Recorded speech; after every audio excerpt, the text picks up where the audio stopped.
SSC 25 physics পরীক্ষা নিয়ে দুশ্চিন্তা। পরীক্ষায় প্রশ্ন কেমন হবে? প্রশ্ন কি খুব কঠিন হবে নাকি সহজ হবে? পরীক্ষার আগের রাতে কিভাবে পড়লে তুমি পরীক্ষায় 50-এ 50 কনফার্ম করতে পারবা, এই গোপন স্ট্র্যাটেজি আজকে তোমাদেরকে শিখিয়ে দেব। তোমরা এতদিন ফিজিক্সে অনেক টেস্ট পেপার সলভ করছো, বই সলভ করছো, অনেক কিছু করছো, কিন্তু পরীক্ষার আগের রাতে এসে যদি এগুলো তুমি আবার করতে চাও, তাহলে তুমি পরীক্ষায় গিয়ে দেখবা যে কিছুই পারতেছো না। তো তোমার এইটা ইনশিওর করতে হবে, তোমার এইটা জানতে হবে যে পরীক্ষায় কোনটা আসে, তোমার জাস্ট পরীক্ষার আগের রাতে ওই টপিকগুলো তোমার দেখে যাইতে হবে, তাহলে তুমি পরীক্ষায় 50-এ 50 কনফার্ম করতে পারবা। তো চলো আমি তোমাদেরকে প্রত্যেকটা অধ্যায় থেকে এবার 4 থেকে 5টা করে সৃজনশীল বলবো, 4 থেকে 5টা করে বোর্ড বলে দিব। জাস্ট এই 4 থেকে 5টা বোর্ড করবা, এর বাইরে তোমার আর কিছুই করতে হবে না। এইখান থেকে 100% কমন পাবা, কমনের নিশ্চয়তা তোমাদেরকে দিচ্ছি। তো চলো জাস্ট যে অধ্যায়ে যা যা পড়তে বলতেছি এর বাইরে কিছু পড়বা না, জাস্ট এইটা পড়বা তাহলেই হবে। তো আমরা চলো প্রথম অধ্যায় দেখি। প্রথম অধ্যায় থেকে তুমি কি কি করবা? প্রথম অধ্যায় থেকে এবার প্রশ্ন আসার সম্ভাবনা যে নাই বললেই চলে, কেমন বিগত বছরে দেখবা এই অধ্যায় থেকে পরপর 3 বছরের প্রশ্ন হয়েছে, আমরা বলতে পারি প্রথম অধ্যায় থেকে হয়তো বা ক আসবে। তারপরে যদি প্রশ্ন আসে তুমি কি পড়বা? তুমি পড়বা ঢাকা বোর্ড 24 এবং Rajshahi board 22, Comilla board 20। Just এই 3টা বোর্ড পড়বা, এই 3টা বোর্ডের বাহিরে তোমার কিছু পড়তে হবে না, জাস্ট এই 3টা বোর্ড পড়বা তাইলেই হবে। এবার আসি দ্বিতীয় অধ্যায় গতি।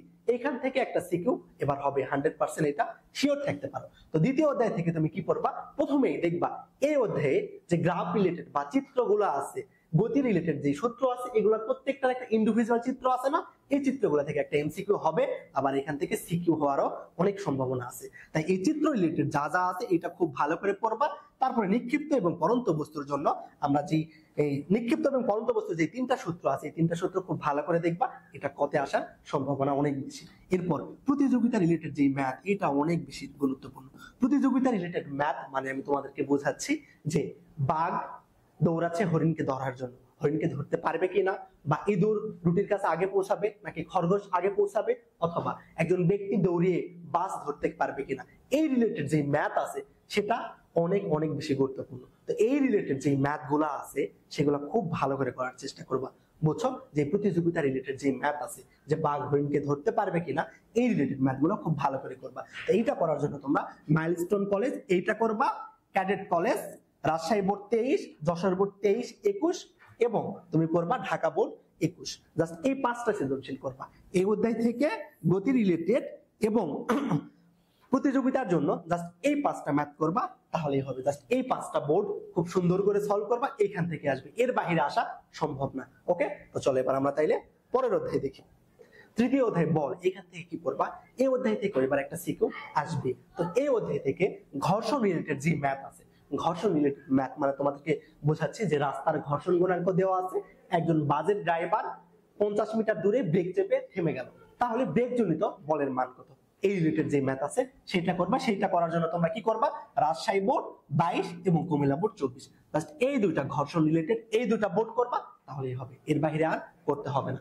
এরপরে আসি যে সংঘর্ষ রিলেটেড যে ম্যাথ আছে সেটার জন্য কি করবা? আমরা কি জানি সংঘর্ষ কয় ধরনের আছে? 2 ধরনের, একটা স্থিতিস্থাপক আর একটা কি অস্থিতিস্থাপক সংঘর্ষ। তো পরীক্ষায় তোমার গতে আসবে যে একটা গাড়ি সংঘর্ষে লিপ্ত হচ্ছে, ওই গাড়ির শেষ বেগ কত। ঘতে আসে যে এই সংঘর্ষটা স্থিতিস্থাপক হবে কিনা। একটা সংঘর্ষ কখন স্থিতিস্থাপক হয় বলতো? একটা সংঘর্ষ তখন স্থিতিস্থাপক হয় যখন ওই সংঘর্ষে আমাদের শক্তির নিত্যতা অনুযায়ী ভরবেগের সমষ্টি সংঘর্ষের পূর্বে এবং সংঘর্ষের পরের ভরবেগের সমষ্টি সমান হইতে হবে, এবং একই সাথে আমার সংঘর্ষের পূর্বের গতিশক্তির সমষ্টি এবং সংঘর্ষের পরের গতিশক্তির সমষ্টি কি হইতে হবে? সমান হইতে হবে। আমাদের সংঘর্ষের আগের গতিশক্তির সমষ্টি সংঘর্ষের পরের গতিশক্তির সমষ্টি যদি সমান হয়, তাহলে সেই সংঘর্ষ কি হবে? স্থিতিস্থাপক। তো এই রিলেটেড যে ম্যাথ আছে, সংঘর্ষ স্থিতিস্থাপক হবে কিনা এটা খুব ভালো করে পড়বা। এইটার জন্য তুমি কি পড়বা? রাজশাহী বোর্ড 23, চট্টগ্রাম বোর্ড 23, এই দুটা বোর্ড পড়বা তাহলেই হবে। এবার আসি কপিকলের ম্যাথ। কপিকলের ম্যাথ আসার সম্ভাবনা নাই যদি প্রশ্ন কঠিন খুব না হয়। প্রশ্ন কঠিন হইলে তোমার কপিকলের ম্যাথ আসতে পারে। এই জন্য তোমার সেফ থাকার জন্য কপিকলের ম্যাথ বাদ দেওয়া যাবে না। অনেকে কপিকলের ম্যাথ পারো না, কিন্তু কপিকলের ম্যাথের কনসেপ্ট কিন্তু খুবই সহজ। যারা পারো না তারা ভিডিওটা দেখে নিবা আমাদের চ্যানেল থেকে। তো কপিকলের জন্য কি করবা? তুমি কপিকলের ম্যাথের জন্য একটা স্কুলের করবা, গভর্নমেন্ট ল্যাবরেটরি স্কুল, এটার ম্যাথ করতে পারো, এবং Dinajpur board 20, Sylhet board 21, just এই 3টা সৃজনশীল করবা। কপিকলের জন্য যদি এই 3টা সৃজনশীল করো, এর বাইরে আর কিছু লাগবে না। বুঝছো? যে বল অধ্যায়ে কিন্তু আমার অনেক অনেক টপিকস আছে। তো তোমাকে এই জন্য যে এখানে 5-6টা যে সৃজনশীল দিলাম, এই 5-6টা সৃজনশীলের বাইরে তোমার আর করার কিছু প্রয়োজন নাই। এইখান থেকে 100% একদমই কমন পাবা, এর বাইরে সৃজনশীল হওয়া সম্ভব না, তোমার যেই বডি হোক না কেন। বুঝছো? চলো তাহলে এবার আমরা এর পরের অধ্যায় দেখি। চ্যাপ্টার 4 কাজ, শক্তি ও ক্ষমতা। এই অধ্যায় থেকে সৃজনশীল এবার আসবে। কাজ, শক্তি ও ক্ষমতা অনেক গুরুত্বপূর্ণ কিন্তু অধ্যায়, কিন্তু এখানে টপিকস কিন্তু দেখবা খুব বেশি নেই, মাত্র 2টা বা 3টা টপিক্সের ম্যাথ বারবার ঘুরে ফিরে আসে। তো প্রথমে তুমি কি পড়বা? শক্তি নিত্যতা অনুযায়ী যে ম্যাথ আছে এটা পড়বা। শক্তির নিত্যতা কি বলতো? যে আমরা কি জানি যে আমরা শক্তি ধ্বংস বা সৃষ্টি করতে পারি না, কোন একটা সিস্টেমের বা ব্যবস্থার যে কোনো বিন্দুতে মোট শক্তি সংরক্ষিত থাকে। তো এখানে কোন রিলেটেড ম্যাথ করবা? মনে করো যে 10 মিটার উচ্চতা থেকে এরকম আমরা একটা বস্তু যদি ফালাই দিই, 10 মিটার উচ্চতা থেকে আমরা 10 মিটার উচ্চতা থেকে মনে করো যে 10 কেজি ভরের একটা বস্তু যদি আমরা 10 মিটার উচ্চতা থেকে ফালাই দিলাম, কেমন? তোমার প্রশ্নে আসছে যে মনে করো এটা এ বিন্দু এবং বলতেছে যে এই বস্তুটা তুমি যখন ফালাই দিলা, দেওয়ার 2 সেকেন্ড পরে বস্তুটা শক্তির সংরক্ষণশীলতা মানবে কিনা। অর্থাৎ বস্তুটা মনে করো 2 সেকেন্ডে এই বি বিন্দুতে আসলো। ক্লিয়ার? তোমার প্রশ্নে বলতেছে যে এই যে এ বিন্দুতে এবং 2 সেকেন্ড পরে বস্তুটা যেই বিন্দুতে আসে সেখানে শক্তির সংরক্ষণশীলতা মানবে কিনা। তো শক্তির সংরক্ষণশীলতা মানবে কিনা কেমনে বুঝবা? কি বের করবা? এ বিন্দুতে মোট শক্তি, এ বিন্দুতে মোট শক্তি এবং বি বিন্দুতে মোট শক্তি যদি সমান হয় তাহলে শক্তির সংরক্ষণশীলতা মানবে। বি বিন্দুতে মোট শক্তি মানে কি? বিভব শক্তি এবং গতি শক্তির সমষ্টি। এ বিন্দুতে মোট শক্তি মানে বিভব শক্তি এবং গতি শক্তির সমষ্টি। তাহলে তুমি কি করবা? এ বিন্দুর মোট শক্তি এবং বি বিন্দুর মোট শক্তি বের করবা, করে যদি দেখো যে এই দুই বিন্দুর মোট শক্তি সমান তাহলে আমাদের কি হবে? এটা শক্তির নিত্যতা মানতেছে। কেমন? এই রিলেটেড ম্যাথ অনেক অনেক বেশি গুরুত্বপূর্ণ। এইটা আসার সম্ভাবনা এবার 90%, 99% এই ম্যাথ আসার সম্ভাবনা। কেমন? তো এই জন্য তোমরা শক্তির নিত্যতা রিলেটেড তোমাদের এখানে 4টা প্রশ্ন বলে দিচ্ছি, জাস্ট এই 4টা পড়বা তাহলেই হবে। কি পড়বা? রাজশাহী বোর্ড 23 পড়বা, বরিশাল বোর্ড পড়বা, কুমিল্লা বোর্ড 22 পড়বা, আর একটা স্কুলের যে ম্যাথ আছে এটা পড়বা। এই 4টা সৃজনশীল করবা, এর বাইরে আর শক্তির নিত্যতার জন্য কিচ্ছু করতে হবে না। আর এটা অনেক ভালো করে করবা, কেমন? এটা আসার সম্ভাবনা অনেক বেশি। এরপরে আসি স্প্রিং। স্প্রিং এর জন্য কি ম্যাথ করবা? স্প্রিং এর সঞ্চিত শক্তি U equal to half k x square, just সূত্রের ম্যাথ। কেমন? এছাড়া কি বের করতে বলতে পারে তোমার যে স্প্রিং এর জন্য স্প্রিং ধ্রুবক F equal to K x, এই সূত্রের ম্যাথ কি বের করতে বলতে পারে। তো এই সূত্রে জাস্ট এই দুটা সূত্রে ম্যাথ করবা। এই দুটা সূত্রে ম্যাথের জন্য তুমি কোনটা পড়বা?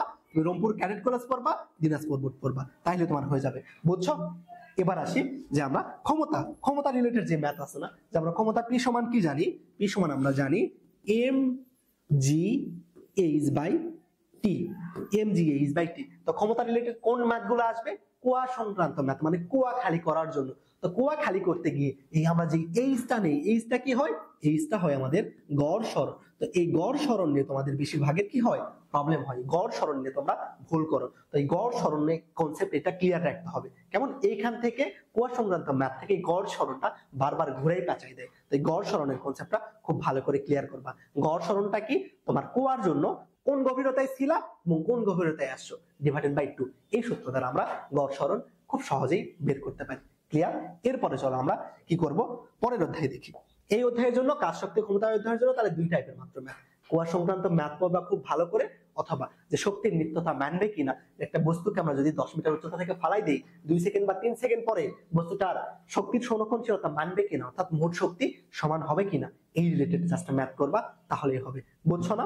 এর বাহিরে তোমার কিচ্ছুই করার প্রয়োজন নেই, এর বাহিরে তোমার কিচ্ছুই করার প্রয়োজন নেই। জাস্ট যে 4-5টা করে তোমার প্রশ্ন বা বোর্ড বলতেছি এগুলা করবা, তাহলে 100% কমন পাবা। ওকে? তাই বলে আবার মুখস্থ করলে হবে না, তোমার বুঝে বুঝে সলভ করতে হবে। কেমন? এই টাইপ থেকে প্রশ্ন আসবে, একদম হুবহু আসবে এমন না, এই টাইপ থেকে প্রশ্ন আসবে। ক্লিয়ার? তাহলে চলো আমরা পরের অধ্যায় দেখি।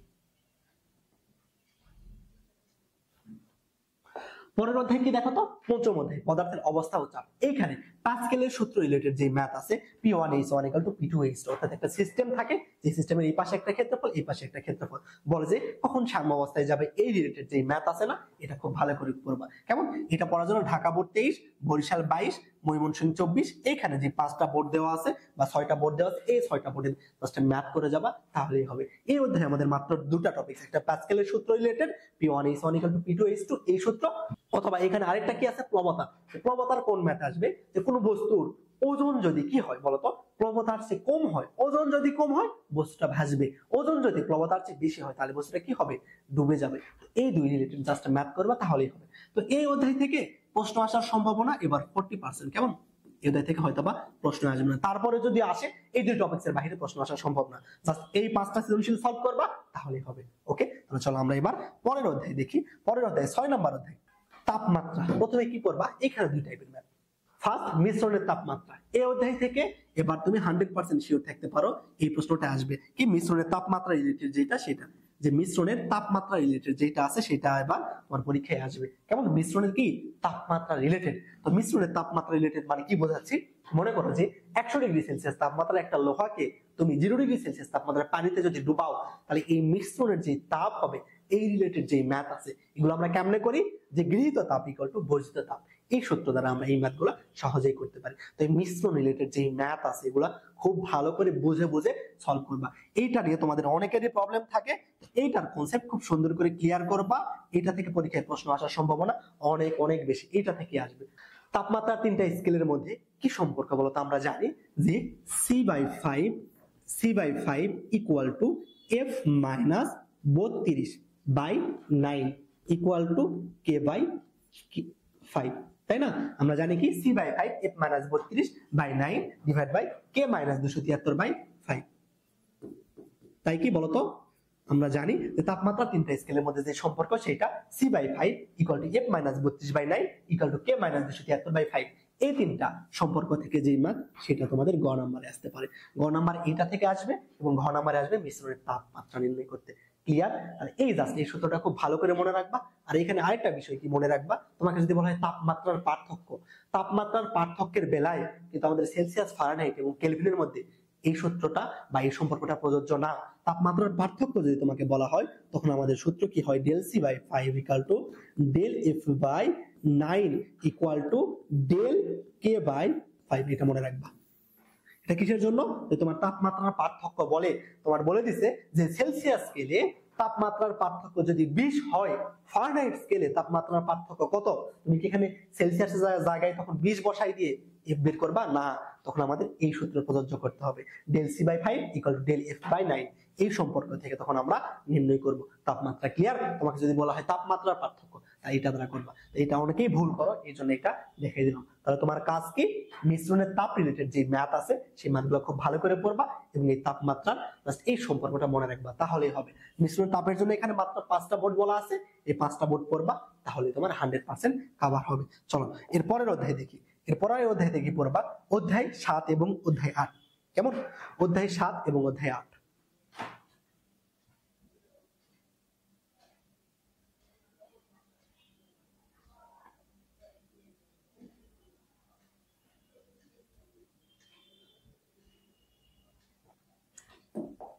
অধ্যায় 7 দেখি। অধ্যায় 7 থেকে কি আসতে পারে? অধ্যায় 7 আমাদের কি অধ্যায় বলতো, তরঙ্গ এবং শব্দ।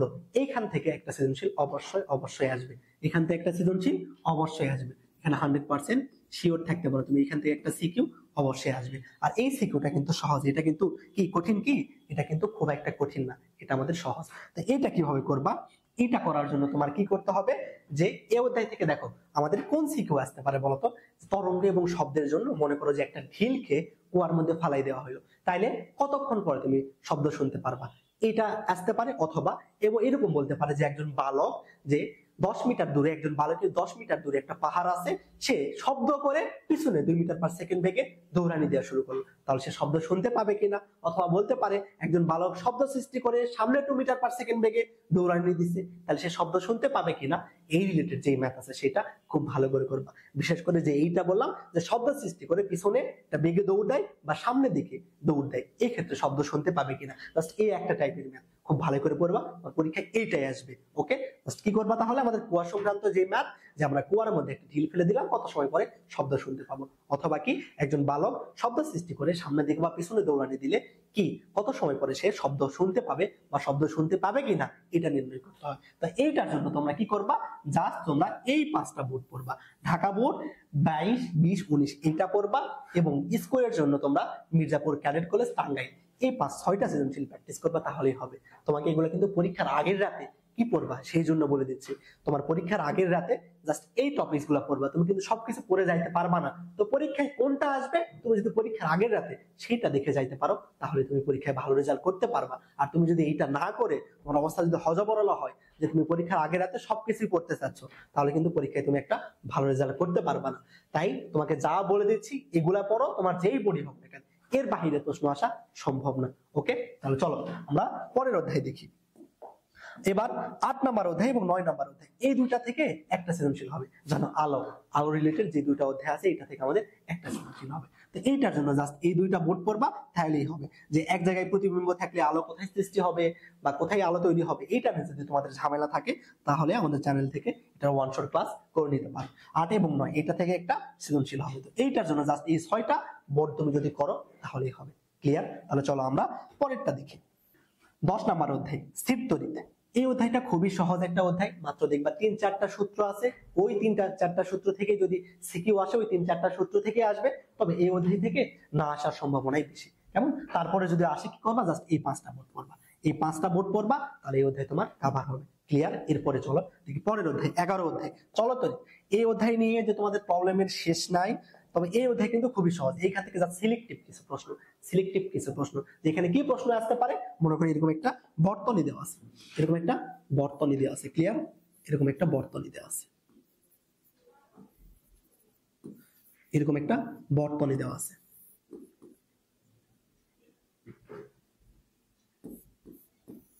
তো এই বর্তনী, এটা R1 রোধ, এটা মনে করো R2 রোধ, এটা R3, এটা R4। তো তোমার পরীক্ষায় বলবে যে R4 রোধের বিভব পার্থক্য কত বের করো, অর্থাৎ নির্দিষ্ট কোন এরকম রোধের বিভব পার্থক্য বের করতে বলতে পারে, অথবা বলতে পারে যে R4 রোধের মধ্যে দিয়ে কি পরিমাণে কারেন্ট যাবে সেটা বের করো। এগুলো আমরা কিভাবে করতে পারি? কারেন্ট ডিভাইডার রুল দ্বারা সহজেই করতে পারি। কারেন্ট ডিভাইডার রুল দ্বারা আমরা এটা কি করতে পারি? সহজেই করতে পারি। তো বর্তনী রিলেটেড যা আছে খুব ভালো করে পড়বা। গ নাম্বারে আসবে যে কি তুল্য রোধ বের করো, ঘ নাম্বার হয়তো বা বলবে যে R3 রোধের মধ্যে দিয়ে কি পরিমাণে কারেন্ট যাবে, অথবা বলবে R3 রোধের ক্ষমতা কত। যাই বলুক না কেন, এই যে কোনো রোধের মধ্যে দিয়ে কি পরিমাণে কারেন্ট যাচ্ছে এটা যদি আমরা বের করতে পারি, তাহলে আমরা সবকিছুই বের করতে পারবো। ক্লিয়ার? তাহলে কারেন্ট ডিভাইডার রুলটা খুব ভালো করে পড়বা, এই বর্তনী রিলেটেড ম্যাথ করবা, তাহলেই হবে। এছাড়া এই কটার জন্য তুমি জাস্ট এই 5টা এখানে যে বোর্ড দেওয়া আছে, 5টা বোর্ড পড়বা, সাথে জাস্ট এই একটা স্কুল পড়বা, যে জয়পুরহাট গার্লস ক্যাডেট কলেজ একটা জাস্ট স্কুল পড়বা, আর এই 4টা বোর্ড পড়বা, তাহলে চলতরিৎ তোমার কনফার্ম হবে। চলতরিৎ থেকে যে একটা সৃজনশীল আসবে, কোনটা আসতে পারে? তুল্য রোধ, এবং তোমার বলবে এরকম যে বিভিন্ন বর্তনী দেওয়া থাকবে বা বিভিন্ন রোধ দেওয়া থাকবে, বলবে এর মধ্যে দিয়ে কি পরিমাণে কারেন্ট যাবে। বুঝছো না? তাহলে চলো আমরা পরের অধ্যায় দেখি। 12 নাম্বার অধ্যায়। এই অধ্যায় থেকে জাস্ট একটাই আছে যে পাক রিলেটেড যে ম্যাথ, এটা একটু দেখবা, এখান থেকে না আসার সম্ভাবনাই বেশি, তবে হুট করে যদি চলে আসে ব্যাখ্যামূলক, তাহলে ওই জাস্ট ওই একটা ম্যাথ দেখবা। এগুলো অধ্যায় কিন্তু সহজ, জাস্ট একটাই সূত্র আছে, ওই সূত্র থেকে পাক সংখ্যা নির্ণয় বা আমাদের কুণ্ডলী, সেকেন্ডারি কুণ্ডলী, প্রাইমারি কুণ্ডলীর যে ম্যাথ আছে না, ওই একটাই ম্যাথ। এই সহজ অধ্যায়গুলো কিন্তু বাদ দেওয়া যাবে না। অনেকে ভুল করে কি, এই সহজ অধ্যায়গুলো কিন্তু বাদ দেয়। তো ভুলেও এটা করা যাবে না, সহজ অধ্যায় থেকে কোনো কিছু বাদ দেওয়া যাবে না। বা একটা কঠিন অধ্যায়, কঠিন অধ্যায়, এখান থেকে তুমি কোনো একটা বিষয় নাও পারতে পারো, প্রবলেম নেই, কিন্তু যে সহজ অধ্যায়গুলো থেকে প্রশ্ন যদি আসে, ওগুলা যদি তুমি কোনোভাবে বাদ দাও, তাহলে কিন্তু তুমি পরীক্ষায় ভালো রেজাল্ট করতে পারবে না। তাই এই সহজ অধ্যায় যেগুলো আছে এগুলা কোনোভাবে বাদ দেওয়া যাবে না। তো তোমাদের যে এতক্ষণ পর্যন্ত যে অধ্যায়গুলো বললাম, যা যা পড়তে বললাম, এর বাহিরে তোমার কিচ্ছুই পড়তে হবে না। জাস্ট এই কয়টা বিষয়, জাস্ট এই কয়টা বোর্ড পরীক্ষার আগে দেখে যাবা, এইখান থেকে তুমি 100% শিওর থাকবে যে কমন পাবা। ওকে, এবার তোমরা যারা রাজশাহী বোর্ড আছো তাদের জন্য একটা স্পেশাল সাজেশন আছে। রাজশাহী বোর্ডের জন্য তোমরা কি করবা দেখো, রাজশাহী বোর্ডে কোন কোন অধ্যায় থেকে প্রশ্ন আসবে দেখে নাও, এই অধ্যায়ের বাইরে প্রশ্ন আসবে না। ওকে, তো রাজশাহী বোর্ড যারা আছো, প্রথম অধ্যায় থেকে তোমাদের ক খ প্রশ্ন আসবে, কিন্তু গ খ প্রশ্ন আসবে না। প্রথম অধ্যায় থেকে সৃজনশীল হবে না, এটা তুমি শিওর থাকতে পারো। রাজশাহী বোর্ডে প্রথম অধ্যায় থেকে কি হবে না, আমাদের সৃজনশীল হবে না। প্রথম অধ্যায় থেকে আমাদের সৃজনশীল হবে না রাজশাহী বোর্ডে, ঠিক আছে? এবং দ্বিতীয় অধ্যায় থেকে অবশ্যই একটা প্রশ্ন হবে, ক খ তো থাকবে এবং গ ঘ দ্বিতীয় অধ্যায় থেকেই থাকবে। ক্লিয়ার? এবং এইরকম হইতে পারে যে দ্বিতীয় অধ্যায় যে খ নাম্বার যে প্রশ্ন, এটা দ্বিতীয় অধ্যায় থেকে নাই, এটা অন্য একটা অধ্যায় থেকে দিছে। ক্লিয়ার? এরকম হইতে পারে, তবে দ্বিতীয় অধ্যায় থেকে একটা সলিউশন তোমাদের থাকবে। তৃতীয় অধ্যায় থেকেও দেখবা রাজশাহী বোর্ডে সাধারণত 1 বছর পর পর প্রশ্ন আসে। বিগত লাস্ট ইয়ারে 24 সালে তৃতীয় অধ্যায় থেকে কোনো প্রশ্ন হয়নি, তো এবার তুমি শিওর থাকতে পারো প্রশ্ন হবে। কোনটা থেকে হবে? ওই সংঘর্ষ রিলেটেড, বলবে তোমাকে সংঘর্ষটা স্থিতিস্থাপক কিনা, অথবা বলবে তোমার ঘর্ষণ রিলেটেড যে ম্যাথ আছে, যে ব্রেকজনিত বলের মান কত, বা হচ্ছে বাসটি কত সময় পরে থামবে, এই রিলেটেড যে ম্যাথ আছে এইটা জাস্ট এইটা দেখবা কেমন। এরপরে চলো আমরা দেখি 4 নাম্বার অধ্যায়। 4 নাম্বার অধ্যায় থেকে অবশ্যই প্রশ্ন হবে। 4 নাম্বার অধ্যায় কি, কাজ শক্তি ক্ষমতা। কাজ শক্তি ক্ষমতা থেকে কোনটা পড়বা বলতো? কাজ শক্তি ক্ষমতা থেকে আমরা দেখলাম জাস্ট যে কি পড়বা, যে শক্তির নিত্যতা মানতেছে কিনা, একটা বস্তুকে উপর থেকে নিচে ফালাই দিলাম, এই শক্তির সংরক্ষণশীলতা মানবে কিনা, জাস্ট এইটা দেখবা, তাহলেই হবে। এবং তাইলে কি হলো, আমরা 2 নাম্বার 3, 4 এই 3টা অধ্যায় থেকে রাজশাহী বোর্ডে এবার 3টা সৃজনশীল হবে, এটা শিওর থাকতে পারো। চলো এরপরে আমরা দেখি, এরপরে 5 নাম্বার অধ্যায়।